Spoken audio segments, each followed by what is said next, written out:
I love you too. Good evening. You look fantastic.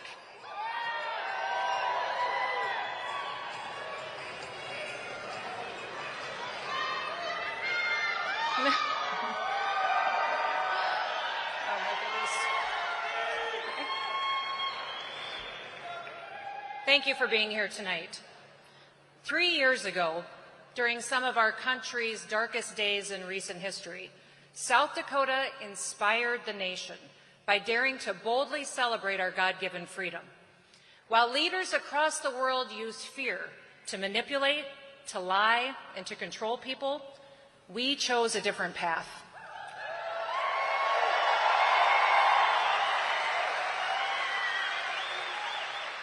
On July 3rd, we gathered at this nation's greatest monument, and we invited the world's strongest leader to join us.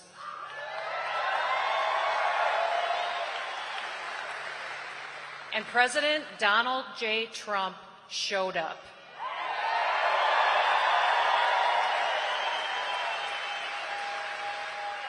President Trump showed up, like he always does for the American people, and he has shown up here again tonight.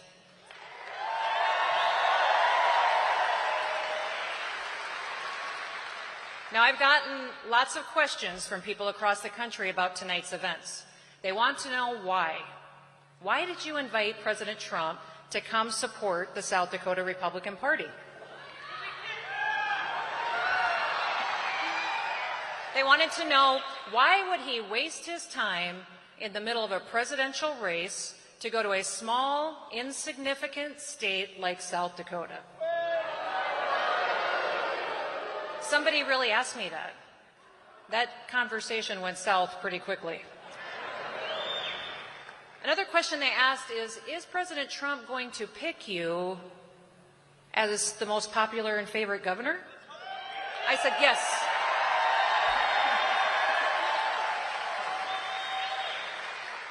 So here are the facts.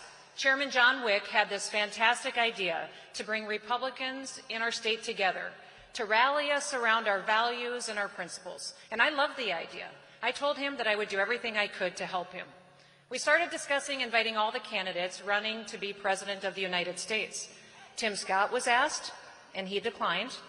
Vivek was invited, and he turned us down. Other candidates were asked, and all of them told us that they had better things to do. But when President Trump was invited to come be with you tonight, he said, "I will be there."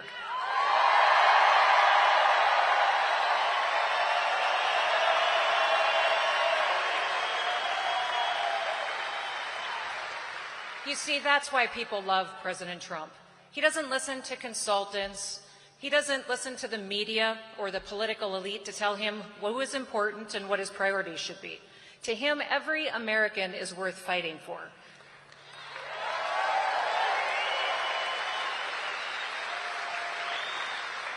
No one is better than anyone else. No one deserves to be treated differently than anyone else, and he will never forget about us, the little people in the little states that are the backbone of this country.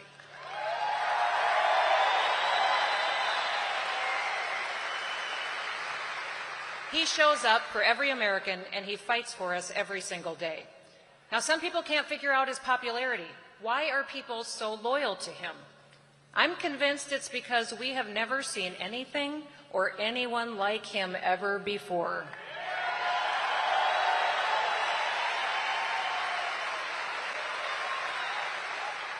And we've certainly never seen anyone like him serve in public office before. He is unapologetically himself. He's real, he's genuine, he is who he is, and he never pretends to be something that he's not.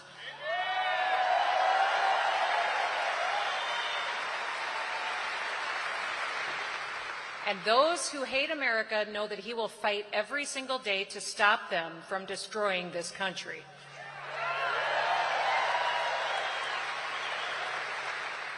When I was first asked for your support, and when I stood with all of you and asked to serve as your governor, I talked about my vision for South Dakota. I believed our state could grow, that we could become stronger, expand businesses and industry, that we could pay down our debt, build stronger families, all while preserving our values and our way of life. We have done that here, and we didn't do it through more government control or by raising taxes. We did it by trusting our people and by giving them more opportunities to succeed. When the rest of the country was locking down and ordering people to stay home, we did the exact opposite.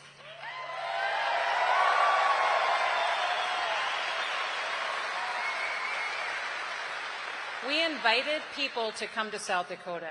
We used it as an opportunity to tell our story. We were a city on a hill during a very dark time, and we represented hope. We showed people and the country how to do better, how to be better. Many were threatened by what South Dakota has done the last several years. Here's why. While big government socialists want more control over you and your family, your money, and your life, we chose personal responsibility. We cut taxes, we cut regulations, we let families make the best decisions for themselves, and we have thrived.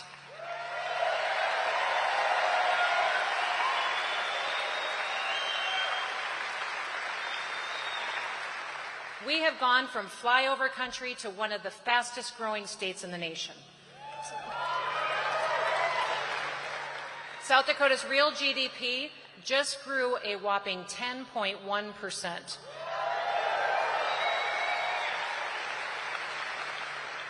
Our personal incomes just went up by another 9.2%. Those are both top 5 in the nation. Our population has been growing up to 10 times the national average over the past several years. We are a beacon of freedom to the nation, and we have broken tourism records every year since the pandemic. We have grown our economy faster than any other state and faster than at any other time in South Dakota history.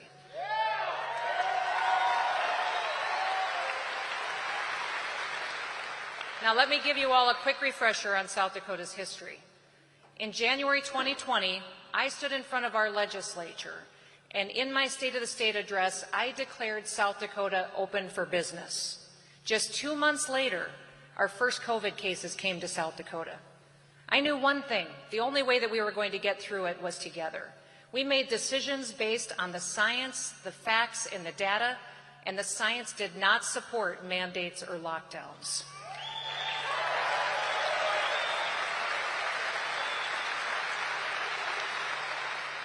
We asked South Dakotans to use common sense, and then we trusted them. We trusted them to use personal responsibility to make the best decisions for themselves and for their loved ones. And as a community, as a state, we went back to work. Other states were taking a very different approach. They ordered their citizens to shelter in place. They ordered businesses to lock down, ordered churches to close. Some even sent nursing home patients who had COVID back to their facilities. Those decisions were not leadership. They were made based on fear and control. Now, South Dakota, we focused on our facts. I respected my oath to the United States and the South Dakota constitutions. I respected our freedom, and I respected our people. Now, if Joe Biden had been president, he would have tried to stop me from protecting you. Thank God President Trump was in the White House at the time.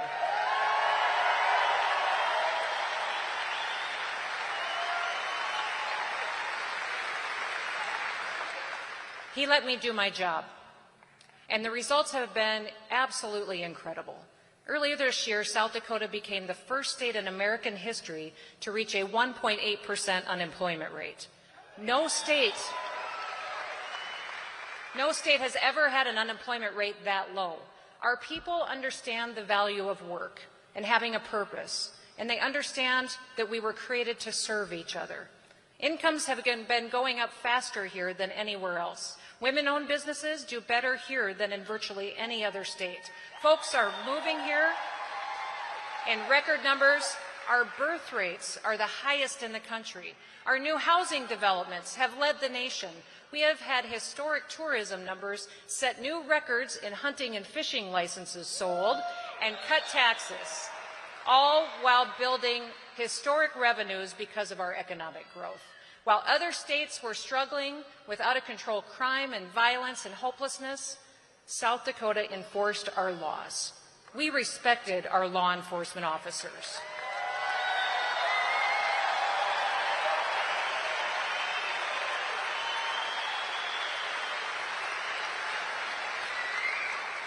We even saw declining mental health challenges, declining drug overdoses, and declining suicide rates by embracing our faith and our freedom, and by working together, our people are happier. You see, I believe this is one of the main reasons why South Dakota is so attacked by those who want to see us fail. They will do anything and destroy anyone to get more control and power. We refused to comply.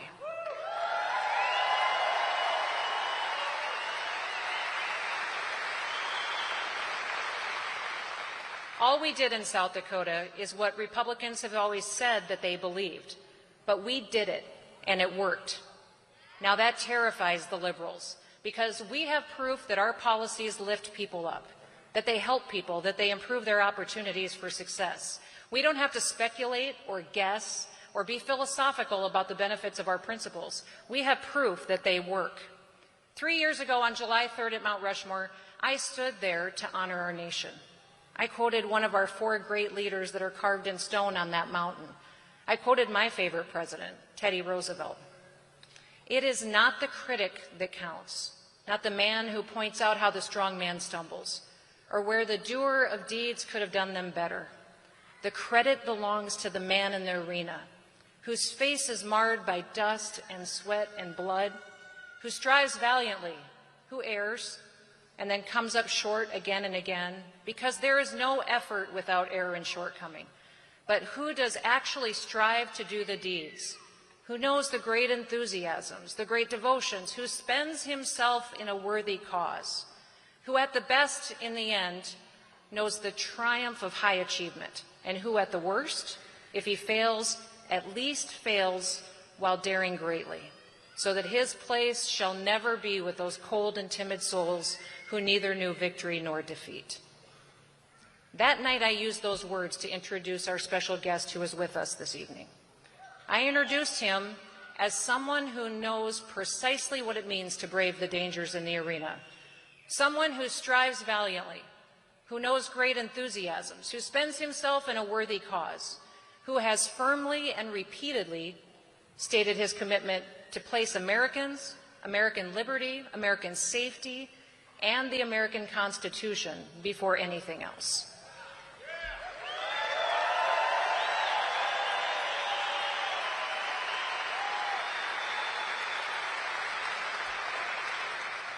Let me be clear.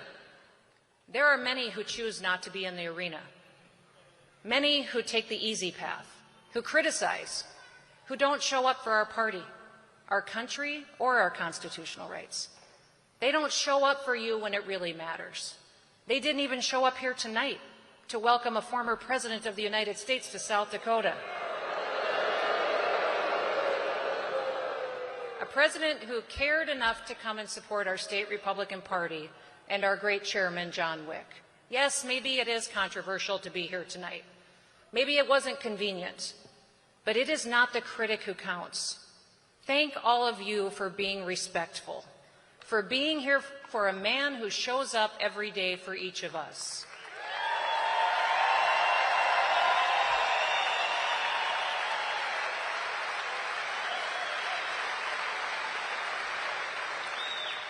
May we all know the triumph of high achievement because of those like him who fight for freedom. It is a worthy cause. I was at the southern border just 2 weeks ago. Make no mistakes, it is a war zone, and President Biden's policies are inhumane. He is ignoring federal laws, he's perpetuating drug and human trafficking, he's undermining our national security.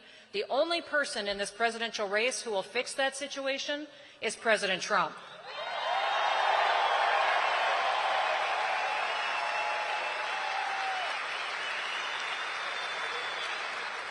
He started building and funded the wall. He instituted the Remain in Mexico policy, and it worked. He supports our allies, such as Israel and Taiwan.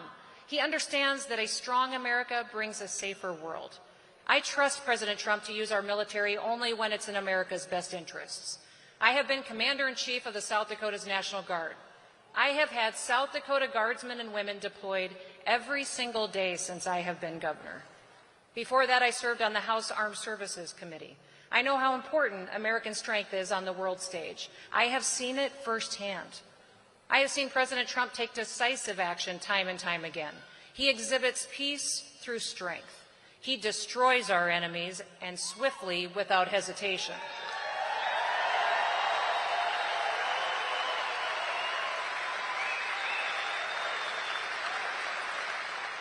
And he understands that American men and women in uniform should only be deployed as a last result.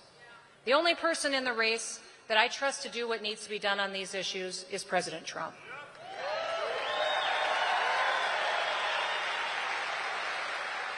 I haven't seen these other candidates fight when it really mattered, when it was hard to do the right thing for our country. Now, some of them talk pretty tough, but where were they when the pandemic was raging? When leaders were taking away people's constitutional rights? Because the government told folks that they couldn't gather together, people lost their freedom of assembly. Because the government told people they couldn't go to church, people lost their freedom of religion. Because government censored what information could be shared and what couldn't, people lost their freedom of speech. Where were these candidates then? They were silent. They were cowering. Or worse yet, they were locking down their own people. They were pushing mandates. They were closing beaches, even arresting people for taking a spring break. Now, yes, I will be attacked for speaking the truth to all of you tonight. And yes, I expect that Joe Biden, these candidates, their political operatives, and the media will perpetuate ugly, hateful misinformation in an attempt to destroy me and my family because of our opinions. It's nothing new, and frankly, I'm getting pretty used to it.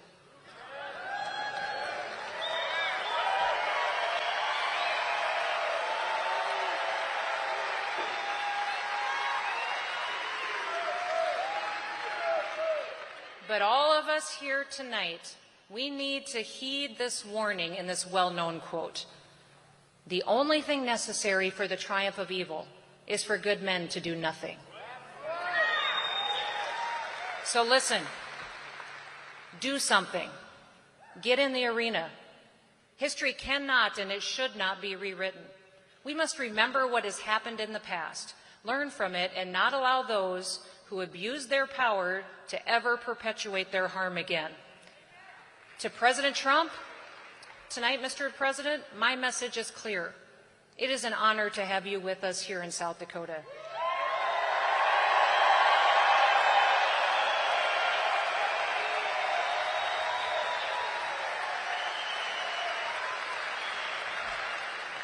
These people here, these people are free. We are the strongest state in America because President Trump let me do my job. We seized that moment and we told our story.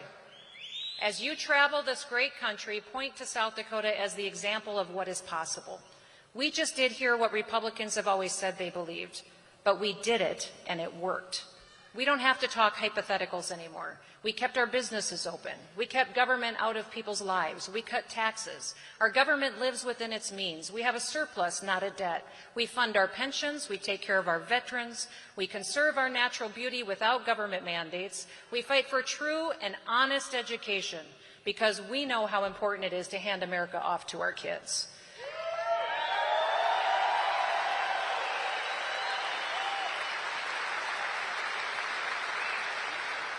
We stand up for common sense, like fairness in girls' sports.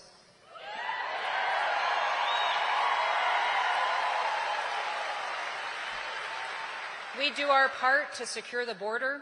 We honor America's heroes. We stand for the flag, and we pray to the Almighty.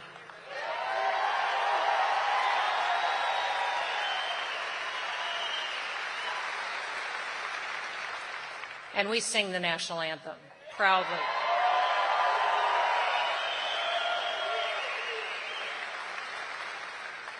This is real America.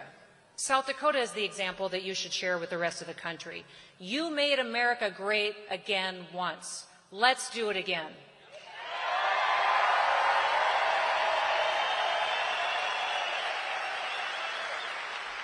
It is my honor to present to you the man in the arena.